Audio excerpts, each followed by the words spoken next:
নিশা কলিয়াবৰত বনৰীয়া হাতীৰ সন্ত্ৰাস। কলিয়াবৰত বৰ্তমানে অব্যাহত আছে বনৰীয়া হাতীৰ সন্ত্ৰাস। নিশা হ'লে বনাঞ্চলৰ পৰা খাদ্যৰ সন্ধানত নামি আহে জনাঞ্চললৈ বনৰীয়া হাতী। দেওবাৰে মাজনিশা কলিয়াবৰত জাঁওকটা প্ৰাথমিক বিদ্যালয়ৰ পকী দেৱাল ভাঙি ছাত্ৰ ছাত্ৰীৰ মধ্যাহ্ন ভোজনৰ বাবে জমা কৰি থোৱা চাউল খোৱাৰ লগতে অনিষ্ট কৰে এটা প্ৰকাণ্ড বনৰীয়া হাতীয়ে। স্থানীয় ৰাইজৰ অভিযোগ, বিদ্যালয়খনৰ চাৰিসীমাৰ পকী দেৱালখন সম্পূৰ্ণ কৰিব লাগে। আধাতে সম্পূৰ্ণ কৰি পেলাই থৈছে পকী দেৱালৰ কাম, যাৰ ফলত বনৰীয়া হাতী বিদ্যালয়খনত প্ৰৱেশ কৰা গম পোৱা নাছিল স্থানীয় ৰাইজে। স্থানীয় ৰাইজৰ আৰু জখলাবন্ধা বনকৰ্মীৰ তৎপৰতাত বনৰীয়া হাতীটো অন্য স্থানলৈ খেদি পঠিয়াবলৈ সক্ষম হয়। News desk report, any express.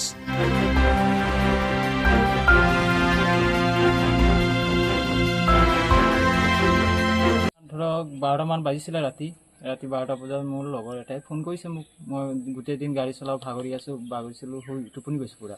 ঠিক 12টা বজাত ৰাতি ফোন কৰি কৈছে যে এনেকৈ হাতী বাপু গৈছে, অলপ সাৱধানেৰে থাকিবি, তহঁতে সেইফালে গৈছে। মই ইমানটো কওঁতে মই লৰ মাৰি উঠিছোঁ, টৰ্চ লাইট আছিল সেইটো লৈ বাহিৰত ওলাই আহিছোঁ। আহি পেলাই গোটেই টৰ্চ মাৰি চাইছোঁ, নেদেখিছোঁ।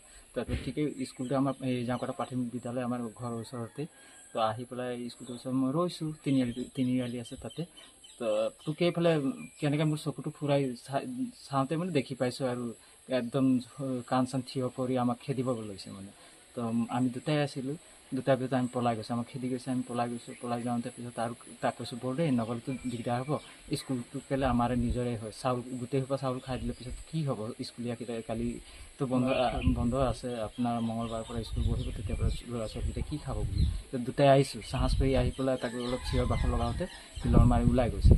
আগতো তেনেকৈ এইটো এবাৰ বুলিয়ে নহয়, আগত দুবাৰ তেনেকৈ হৈছে।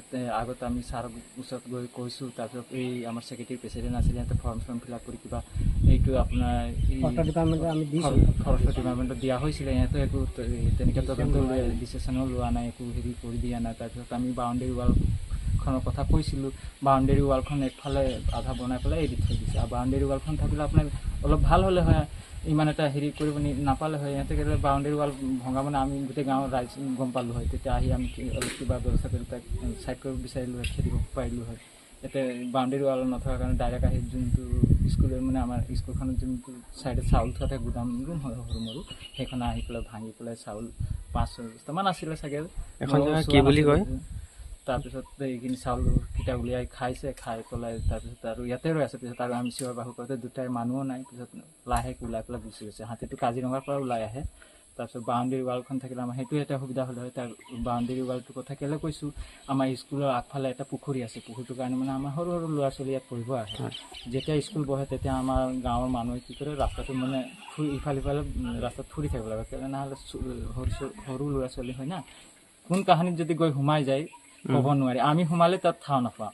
তো ইমান সৰু সৰু ল'ৰা ছোৱালী আছে, সেইকেইটাৰ কাৰণে অলপ ভয় লগা হৈ থাকে গাঁওখনত। চবেই সেইটোকে কৈ থাকে বাউণ্ডেৰী ৱাল মানে জৰুৰী হৈ আছে। তাৰপিছত বাউণ্ডেৰী ৱালখন থাকিলে ধৰক বহুত এটা মানে হেৰি হ'লে সুবিধা হ'লে। এখন জেগা কি বুলি কয়, এইখন আপোনাৰ জাঁওকটা প্ৰাথমিক বিদ্যালয় বুলি কয়।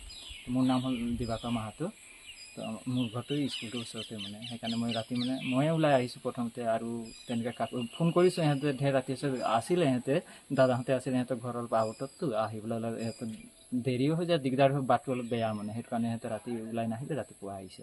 আহি পেলাই মোক কৈছে কি হ'লে, মোক এনেকৈ হৈছে। এইকেইটা গোটেই চাউল পৰি আছিলে,